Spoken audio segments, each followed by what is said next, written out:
শুভ সন্ধ্যা। আশা করি সকলে ভালো আছো। সকলকে আজকের নতুন ব্লগে জানাই স্বাগত। তো বন্ধুরা, উত্তরবঙ্গ থেকে দক্ষিণবঙ্গে ফেরার পথে মাঝরাতে এই ভোলানাথের দর্শন হচ্ছে অন্যতম পাওয়া।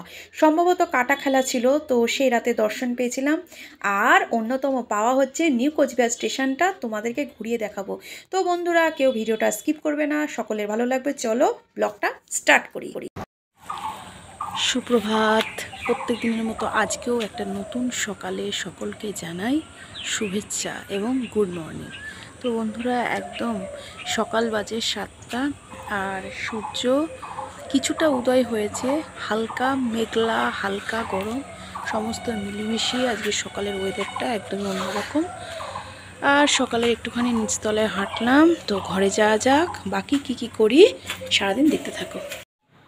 তো বন্ধুরা, সকালবেলার পর তোমাদের কাছে আর আসা হয়নি, কাজকর্মের ব্যস্ততা ছিল। তো এই ব্যাগপত্র গুছিয়ে চললাম।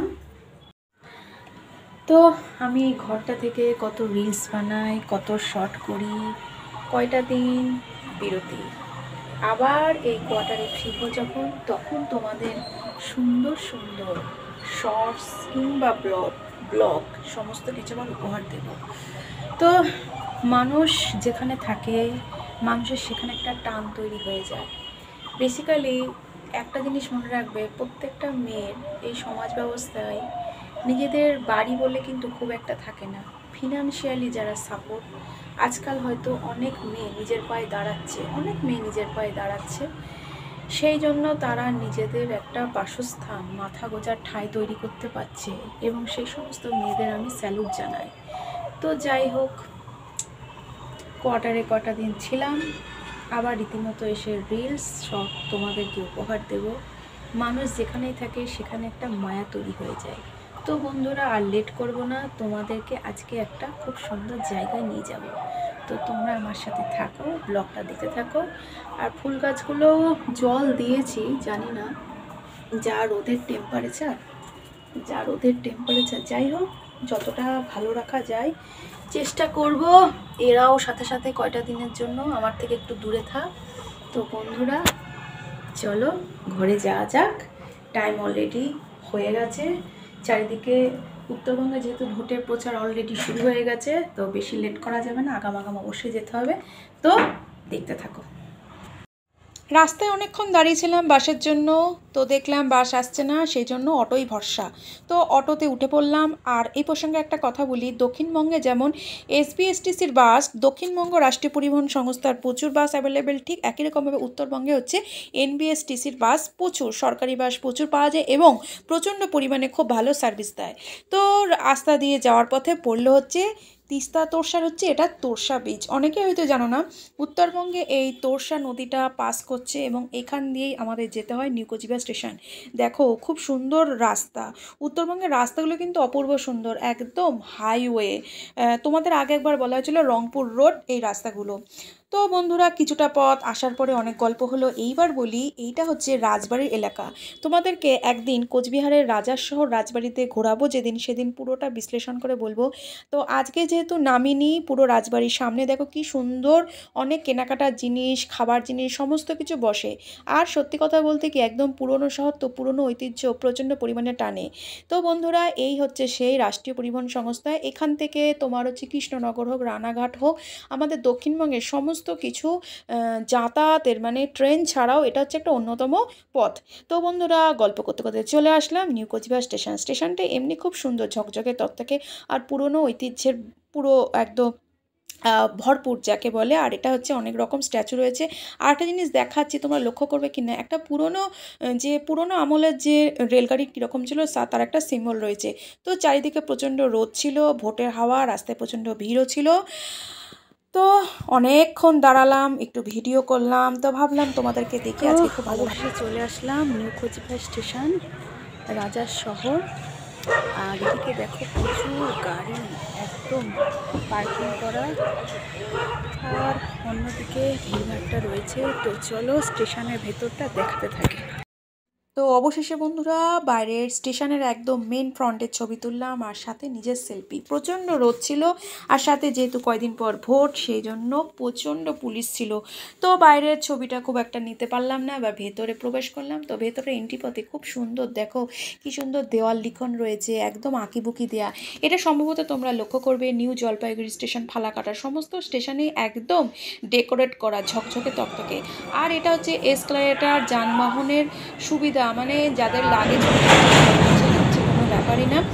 আর ট্রেন চত্বর যে এরিয়া, প্ল্যাটফর্মগুলোয় পুলিশ অবশ্যই থাকে, কোনো রকম সমস্যা হয় না। মহিলা নিরাপত্তা অবশ্যই আছে, যেটা আমার নিজের ব্যক্তিগত অভিমত থেকে বলছি। কারণ দূরপাল্লার ট্রেনে কী হয়, প্রত্যেকটা সে স্লিপার হোক, এসি কোচ হোক, সব কিছুতেই কিন্তু পুলিশ থাকে, যথেষ্ট পরিমাণে মহিলা পুলিশও থাকে। তো আমার বেতের ব্যাগগুলো কেনার প্রতি প্রচণ্ড আকর্ষণ। তো আমি একটা দোকানে দাঁড়িয়ে বার্গেনিং করছিলাম, এবং আমি কিনলাম সেটা পরবর্তী তোমাদেরকে আমি দেখাবো। আর বন্ধুরা দাঁড়িয়ে দাঁড়িয়ে দেখছিলাম আড়াইটা বাস হচ্ছিলো, আর আমি হাতের দিকে ঘড়ির দিকে তাকে লক্ষ্য করছিলাম যে কতক্ষণে ট্রেনটা আসবে, উঠবো। তো একটা ভাইকে সেখানে জিজ্ঞেস করলাম, সে একটু হেল্প করলো, তো সেই অনুযায়ী সেখানটা দাঁড়িয়েছিলাম। তো ট্রেনে যথারীতি উঠে পড়লাম, এবং ট্রেনে ঠিক কী করছি দেখো। তো বন্ধুরা অবশেষে ট্রেনের মধ্যে রয়েছে। তাহলে আমি যাচ্ছি উত্তরবঙ্গ টু দক্ষিণবঙ্গ। ট্রেনে তেমন লোকই নেই, তা ভাবলাম তোমাদের সাথে একটু গল্প। এখন অবশ্য দুপুরবেলা এরা ট্রেনের হাওয়া খেতে খেতে তোমাদের কেমন লাগছে? তোমাদের নিশ্চয়ই ভালো লাগে। জানলার ধারে সিট পেলে একদম মানে সোনাই সোহাগা। আর এরা জানলার ধারে তাকাতে তাকাতে মানুষ কত দূর চলে যায়, দূর থেকে দূরে। সত্যি ছোট্টবেলায় জানো তো, ট্রেন দেখলে মনে হতো কি কবে ট্রেনে তো চলেই নি। তারপর যখন বড় হলাম, ট্রেনে চলতে চলতে ট্রেনই আজকে জলপাই হয়ে গেল।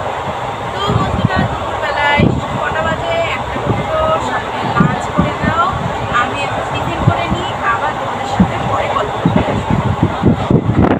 এইবার একটা অন্যরকম ব্রিজ দেখাবো, সেটা হচ্ছে তিস্তা।